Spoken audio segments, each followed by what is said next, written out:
Kemudian Ishak memanggil Yakub, lalu memberkati dia serta memesankan kepadanya.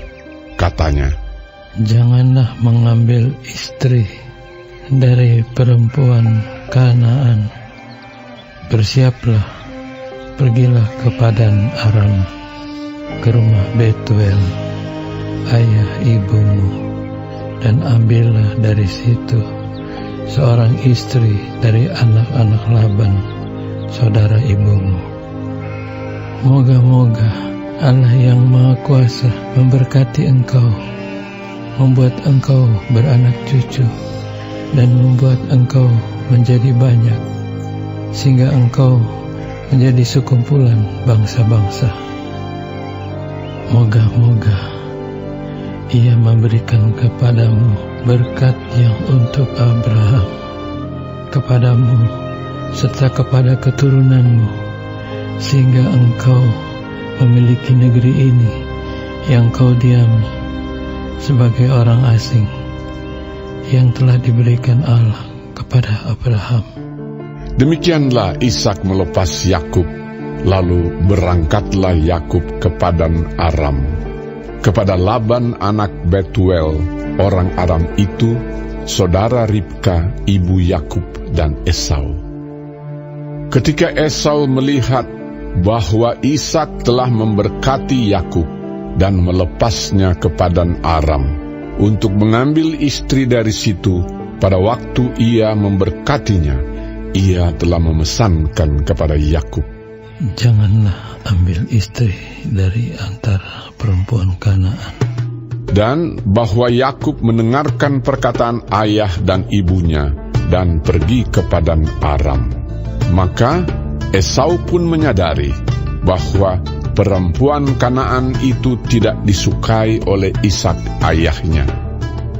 Sebab itu ia pergi kepada Ismail dan mengambil Mahalat menjadi istrinya, di samping kedua istrinya yang telah ada. Mahalat adalah anak Ismail, anak Abraham, adik Nebayot. Maka Yakub berangkat dari Beersheba dan pergi ke Haran. Ia sampai di suatu tempat dan bermalam di situ karena matahari telah terbenam. Ia mengambil sebuah batu yang terletak di tempat itu dan dipakainya sebagai alas kepala, lalu membaringkan dirinya di tempat itu. Maka bermimpilah ia. Di bumi ada didirikan sebuah tangga yang ujungnya sampai di langit, dan tampaklah malaikat-malaikat Allah turun naik di tangga itu.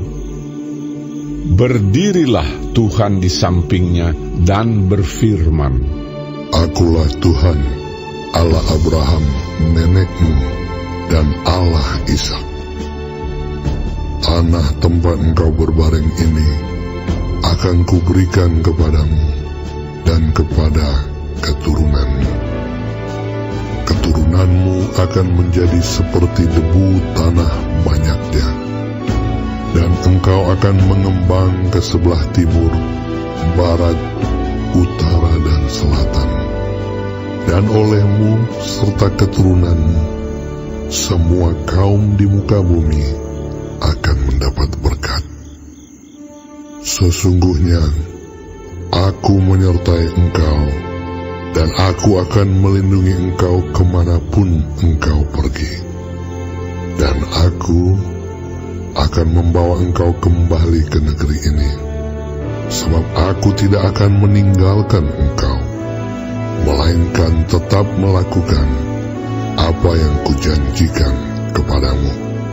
Ketika Yakub bangun dari tidurnya, berkatalah ia, "Sesungguhnya Tuhan ada di tempat ini, dan aku tidak mengetahuinya."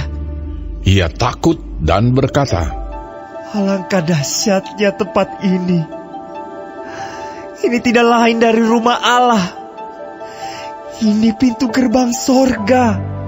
Keesokan harinya pagi-pagi Yakub mengambil batu yang dipakainya sebagai alas kepala dan mendirikan itu menjadi tugu dan menuang minyak ke atasnya. Ia menamai tempat itu Betel.